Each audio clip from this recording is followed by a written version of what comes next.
कि जब से गुरु की शरण में आए तो वो दिया हुआ जीवन गुरु का है। महात्मा लोगों से आप पूछो भी गए ना कि आपकी उम्र क्या है, तो वो उम्र बताएंगे कि हमारी उम्र वो है जिस दिन से गुरु दीक्षा ली है। यूँ कहते नहीं, वो कहते हैं कि मैं 20 साल का हो गया, मैं 50 का, तो देखने में लगते हैं इतनी उम्र के। तो संसारी लोग सोचते हैं ये कहता क्या है, इतनी उम्र होती है कभी। बोले अरे भाई वो उम्र हमारी थी, ये उम्र गुरु की दी हुई है। तो कितनी अच्छी बात इन्होंने कही। इतनी उम्र है, आदमी इस बात को जब समझ लेगा ना, तो इसका मतलब वो आदमी अपने जीवन के सही रास्ते पे चल रहा है, उसको याद है मालिक को। दूसरे को प्रसन्नता देने के लिए आदमी को चाहे कितना भी कष्ट उठाना पड़े, और बात मानते हो, हुक्म मानना ये होता है। आप लोगों को बार बार कहने के बावजूद भी आप कोताही करते हो, नहीं मानते। लेकिन जो गुरु की आज्ञा और गुरु के वचन की पालना करता है वो सच्ची भक्ति है। क्योंकि गुरु का वचन हर हाल में हमारे कल्याण के लिए, हमारे हित के लिए होता है। और रामायण में लिखा है पर हित समान धर्म नहीं कोई। जो दूसरे का हित करता है उसके बराबर कोई धर्म नहीं है। नाम धर्म का लेते हैं, काम उनके जो है कर्म बुरे होते हैं। किसी दूसरे जीव को दुखी करना, किसी के बारे में गंदा मंदा बोल देना, किसी के प्रति बुरी भावना रखना, तो फिर मन तो उसका उन चीज़ों में उड़ जा रहता है जो चीज़ उसको गिराने वाली है। और सही बात यह है कि संत महात्मा जो भी काम करते हैं ना, उनका ये भी नहीं सोचना चाहिए उन्होंने गांठ लगा ली किसी बात की। नहीं, 3 चीज सोना, सज्जन, संत जन। 100 बार टूटने के बाद ही 100 बार जुड़ेंगे। सज्जन आदमी 100 बार उसके के साथ अगर कुछ होगा बुरा भला, फिर भी वो सज्जनता नहीं छोड़ेगा। जिस प्रकार से चंदन को टूक टूक भी कर दोगे तो भी खुशबू आएगी, हर टूक से खुशबू आएगी, टुकड़े टुकड़े से। बल्कि जिस कुल्हाड़े से, आरे से काटा जाएगा, उस आरे में भी खुशबू कर देगा चंदन। ये खूबी है, उसमें गुण है। संत जन, संतों के साथ 1000 बार तुम कोई कोताही करते हो, गलती करते हो, माफी मांगते हो, 1000 बार माफ कर देंगे। सोना 1000 बार टूट जाएगा, 1000 बार उसके गहने बनेंगे, हजारों बार उसके गहने बन जाएंगे। कभी कान के बनाओ, कभी गुट्ठी बनाओ, कभी नाक का बनाओ, कभी हार बनाओ, कभी पैर के लिए कुछ भी बनाओ। लेकिन जो मिट्टी के घड़े होते हैं ना, एक बार टूट जाता दोबारा किसी काम का नहीं होता। समझते हैं बात को? तो संतों की लीला संत जानते हैं, दूसरा कोई नहीं जानता। वो जो बात कहते हैं उस बात में राज छिपा होता है। मूर्ख आदमी उसको नहीं जानता। हाँ, जो गुरमुख हो जाता है उसके लिए तो कबीर साहब ने जो वाणी कही ना, उल्टे सीधे वचन का शिष्य नहीं मानना दुख, कहे कबीर संसार में सो कहिए गुरमुख। वो गुरमुख है। और जो लालच, स्वार्थ, अपनी मान बढ़ाई, इज्जत के लिए, दिखावे के लिए गुरु के पास आते हैं, वो टिकेंगे नहीं, टिकेंगे नहीं वो। क्योंकि उनका आना कल्याण के लिए, अपने हित के लिए नहीं है। अपना हित और कल्याण मानते किसको हो? रूह के प्रति जो काम किया जाए वो हमारा हित है। दुनियादारी का पेट पालने के लिए तो कुत्ता भी सारा दिन घर का पहरा देता है, उसको रोटी मिलती है उस घर से। हम भी 4 पैसे का रोजगार करके पेट पालते हैं, क्या किया?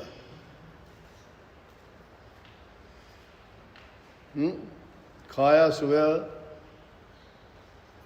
सजो बाई कहती है सजो दिन धन दे गया और रात गई सुख लेट। दिन तो सारा धंधा में खो दिया और रात सो के खो दी। जो काम था उसको तो एक तरफ ही डाल दिया, याद ही नहीं है। उसके लिए समय नहीं आदमी के पास। और ये बता दूं कि 2-3 चीज़ों से अगर शिष्य अपना हाथ खींच लेता है तो यूँ सोच लो गुरु ने सब कुछ ही खींच लिया। बुल्ले शाह की बात बताऊं आपको। बुल्ले शाह बहुत प्यारा शिष्य था अपने गुरु। इतना प्यारा कि कोई भी काम होता था बुल्लिया चल तो ऐदा कर, ये कर, वो कर। पंजाबी भाषा थी। बुल्ले शाह बलूचिस्तानी थे, बलूचिस्तान के रहने वाले। तो बुल्ले शाह जहाँ कहीं भी जाता था प्रेम की बाणी, शिक्षा भरी बाणी जहाँ खड़ा हो जाता था समय बांध देता था। लोग उसके मुंह की तरफ ताकते रहते थे। गुरमुख था, ऊंचे परिवार से था। लोगों ने बड़े ताने दिए कि अरे बुल्ले शाह तू ऊंचे खानदान का और कहाँ तू ये नीची जाति का गुरु बनाया तूने। तू तो दीन भ्रष्ट कर दिया, धर्म भ्रष्ट हो गया। तू बिरादरी में बैठने लायक नहीं है। बाद में उनके परिवार में कोई शादी थी। संत परख लेते हैं। शादी थी तो बुल्ले शाह कहने लगा जी इस तरह परिवार में शादी है, मुझे जाना है। बोला जा भाई, जाना चाहिए। संसारी लोग हो, पारिवारिक हो, जरूर जाना चाहिए। अपने रस्म रिवाज समाज के हैं, निभाने चाहिए। गया। बोला जी आप भी आइयो जरूर। एक गुरुमुख होगा वो तो गुरु ने हर जगह देखना चाहोगा। बोला जी आप भी जरूर आइयो। बोला हाँ भाई जरूर आऊँगा मैं भी, अगर काम नहीं होया तो। नहीं तो कोई तो आएगा। खुद तो कोनी गए। जिस दिन शादी थी उस दिन एक आदमी ने बोले भाई यूँ कर, बुल्ले शाह बुला के गया था, मैं तो जाऊँ को नहीं। और उसके शादी में जाया। गया वो, गया तो इसी करी। एक बार मिला वो, बुल्ले शाह उठे। बोले गुरु जी कौन आए? बोले न तो फुर्सत कौन थी, पानी की भी नहीं पूछी। बेचारा बैठ के ना गया। एक दिन 2 दिन रोटी पानी कुछ नहीं पूछी। आया तो गुरु महाराज पूछने लगे शाही नायत नाम। कहने लगे भाई क्या हुआ? जानी जानते पता था? क्या कही, क्या बोला? बोला जी कुछ भी कौन बोला, इतनी तो बात पूछी थी। बोला और इज्जत सम्मान कुछ दिया तेरे को? क्योंकि उस हिसाब से गया था तो गुरु की जगह गया, गुरु जैसा सम्मान मिलना था। बोला जी जाने तो क्या बताऊं, पूछा ही नहीं कुछ। रोटी पानी भी कुछ नहीं। बोला तो उसको कह देना दरवाजे बंद हैं, उसके लिए जब आए तो अंदर नहीं घुसने देना।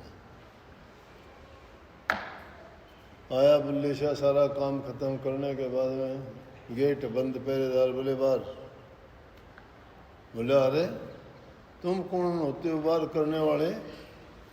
कि जो लोग उसका आगे पीछे भाग्या करते, सारे काम धाम वो संभालता था, न तुम कौन होते हो? बोले गुरु महाराज का हुक्म है। बोले दर्शन तो करने दोगे? बोला नहीं। उन्होंने इनकार किया कि दर्शन करने के लिए भी नहीं आ सकता था।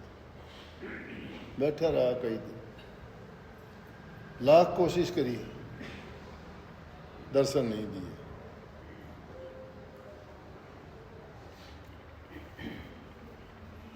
तो एक बार जब गए शाही नायक, वो बैठा कुर्सी पर और गुरु ने देख के ना आनी कानी कर गया। संगत बैठी थी। बोले बोलिया, बोले हाँ। बोला आशीष शाही ले चले हैं। बुल्ला बुल्ला रह गया। बस सारी शक्ति गई उसकी। उसके बाद वह कुछ नहीं रहा, सिर मारे। बोला कि बहुत गलती होगी। जाके ने नाचना सीखा रंडी के पास लाहौर में, गुरु रूस गया। बोला कि शाही हम ले चले, बुल्ला बुल्ला रह गया। वैश्या को गुरु बनाया उसके घर में रहा, 1 साल तक नाचना सीखा, भाण बनाई वहाँ, और पूरा नाचना जब आ गया तो औरत के कपड़े पहन के वहाँ एक बार उनकी संतों की गोष्ठी होती थी, मजलिस होती थी, उसमें 1-2 दिन का मेला लगता था, उसमें हाजिर होता। तो वहाँ कंपटीशन होता था, सब पूरी रात निकट गई।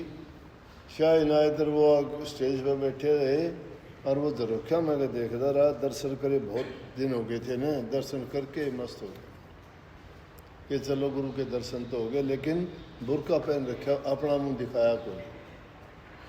जब उसका नंबर नाचन का आया तो नाचा पहले भी करता थोड़ा बहुत है, और जब नाच पैर मारा मारते जो है इनायत शाह देख लिया कि हाँ ये तो बात होगी। फिर बोला बुल्ला, मेरा जी पहचान लिया, पैरा में पड़ गया। बोला जी बुल्ला नहीं भूल्ला। तो कबाली गाई कि घूंघट सकले सजना सजना अब शर्म कानू रखिया वही। नुसरत फतेह अली खान लाहौर का कबाल था, उसने बहुत अच्छी गा रखी है ये। बस या सुन दी और पैरा में पड़ गया, रोने लग गया, जार बेजार। बोला गलती माफ कर दो। बोला आपके सिवाय मेरा जीवन में है क्या? जान बोला बख्श दिया। इसीलिए बात बात पर जबान जबान पर कोई भी कहे ना, तब भी कह दो आम बात में, बोले जी हम तो भूलन हार सा, आप बख्शन हार सा। और बख्शन हार के से जान बूझ के गलती करता है वो आदमी, वो बख्शने के काबिल है क्या? लेकिन संत के या बात है कि परमात्मा की ओर से उनका एक गुण है कि लाख बार भी गलती करोगे तो लाख बार बख्शेंगे, परंतु उनके रमजन और बात न कौन समझेगा? पहले दिन कोई बात कहे, दूसरे दिन फिर बदल जाए। मेरे तो कई आदमी आया करते पाँव दाबन है, तो एक आदमी गुट्ठा मुंह में लेने की कोशिश करे पाँव का, मन नहीं फंडबाजी अच्छे लगे को मैं भी बड़ा गुरमुख हो आयो। तो पाछे उसकी देखम देखे घोड़ लग गया, बैठे पहुँच उसका गुट्ठे ने मुँह में जान है बेरा को हाथ लगा के न, मैं देखो ये तो भाई बड़े अच्छे भगत। यो काम तो स्वामी जी महाराज कराया करते, उन वो तो भाई संत थे, मैं तो संत को नहीं, मैं तो सेवक कभी को नहीं बना के है मेरे पास। मैंने तो गुरु की सेवा करी थी, उसके कारण थोड़ा बहुत आप जैसे लोग कदर करते हैं, और मैं कि संत सुख हो। तो मैं कही फिर मैं बोला रे गुट्ठे चूंगड़ियाँ मैंने बहुत देखे हैं पाछे, जिस गधा पहली हाँ हाँ बहुत दूर तो रिंगेगा, और फिर आस्ते आस्ते हाँ हाँ हाँ करके ना बंद हो जाएगा, हो जाए ना। वह है महा इन लोगों की से। कबीर साहब ने बहुत सुंदर बात कही कि जैसी पहली लगन ऐसी नवादे ओढ़, अपनी तो क्या गिने वो तारे प्रश करोड़। शुरू में जो लगन लगती है वही लगन इंसान आखिर तक रख लेगा ना, तो अपना कल्याण नहीं लाखों आदमियों को त्यागने वाला बन जाएगा। लेकिन इस जमाने में स्वामी जी महाराज ने बड़ी स्टीक बाणी लिखी कि दोनों तरफ से बेड़ा चट हो गया, गुरु भी शायद और चेला भी शायद। गुरु चेला व्यवहार जगत में झूठा बरत रहा, का से कहूँ खोज नहीं काहू धोखेधार भया। गुरु तो मान प्रतिष्ठा चाह से स्वार्थ संग आण मजा, सच्चा मार्ग सुन शब्द का स्वभाव गुप्त भया। सूरतवंत अनुरागी चेला, ऐसा चेला नाम कया, शब्द भेदी गुरु मिले तो शिष्य का काम सरा। राजा स्वामी कहत बनाई, अब गुरु के संग जा भला। कि गुरु शिष्य व्यवहार जगत में झूठा बरत रहा है। गुरु लो बिल शिष्य लालची। दोनों पत्थर की नाव पर बैठ के इस दुनिया से तैरना चाहते हैं, बीच में डूबेंगे दोनों। गुरु पूरा होगा तो चेला भी पूरा होना चाहिए। गुरु पूरा ना हो, चेला अगर पूरा हो जाएगा। अपने आप को पूरा करो। इसके उदाहरण से एकलव्य ने तो पत्थर गुरु बना लिया था, जिंदा गुरु हाजिर था। नाटका गुरु बनाने द्रोणाचार्य बोला कि मैं राज्य परिवारों के राजकुमारों को दीक्षा शिक्षा देता हूँ, तू भील का लड़का है, जंगली है, तेरे को मैं नहीं दूंगा। लेकिन उसने मन से गुरु मान लिया। ये उन लोगों पर बात है कि जो लोग गुरु की कदर नहीं जानते। मन मन में कहा कि आप ना मानो, मैं तो आपको गुरु मान के चला हूँ। जंगल में एक स्थान बना लिया, मिट्टी की मूर्ति बना ली वहाँ गुरु द्रोणाचार्य की, और उसके सामने रोजाना अभ्यास करना शुरू कर दिया। तीरंदाजी इतनी उसकी तीरंदाजी निशान ची था कि छोटी सी छोटी चीज पे भी निशाना लगा दिया करता। वो गुरु द्रोण ने पांडवों को, इनको कौरवों को शिक्षा दे के कह दी थी। अर्जुन को बोला, जा तेरे जैसा धनुषधारी दुनिया में नहीं होगा, तू सबसे बड़ा धनुषधारी है। लेकिन एक दिन देखे एक कुत्ता बाणों से मुंह भरा हुआ और गुजरा वहां से। अर्जुन देख के हैरान हो गया, ये ऐसा कौन से भाई, गुरु तो कहता तेरे समान कोई है को नहीं। इसने तो कमाल कर दिया कि गुरु का पूरा कुत्ते का पूरा मुंह बाणों से भर दिया। कहने लगा, गुरु जी आप तो यूं को थे, मन तो असरस देखा, वो देखो। गुरु द्रोण बोला, वो चल देखांगे। जंगल में घूमते घूमते गए तो उड़े जाके देखा एकलव्य ने उड़ा स्थान बना रखा, पर्दा लगा रखा उसका आगे। जब देखे अंधे, जाके पैर पकड़ के मत्था टेक्या, दंडोत प्रणाम करी, लंबा लेट गया। गुरु द्रोण कहने लगे, खड़ा हो भाई, कौन है, क्या है तू? बोले, मैं आपका शिष्य। मेरा शिष्य तू कैसे हो सकता है?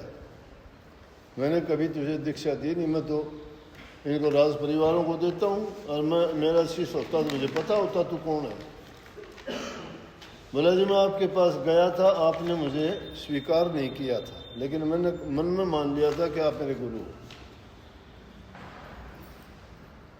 बोला, तो तेरी तो बहुत अच्छी कला है भाई, तू तो बहुत बड़ा धनुषधारी है। बोले, हाँ जी आपकी कृपा से। बोला, तो इतना बड़ा धनुषधारी है। बोले, आपने गुरु दक्षिणा तो नहीं दी। बोले, जी गुरु दक्षिणा बोलो। जब गुरु द्रोण ने छल किया अपने शिष्य के साथ,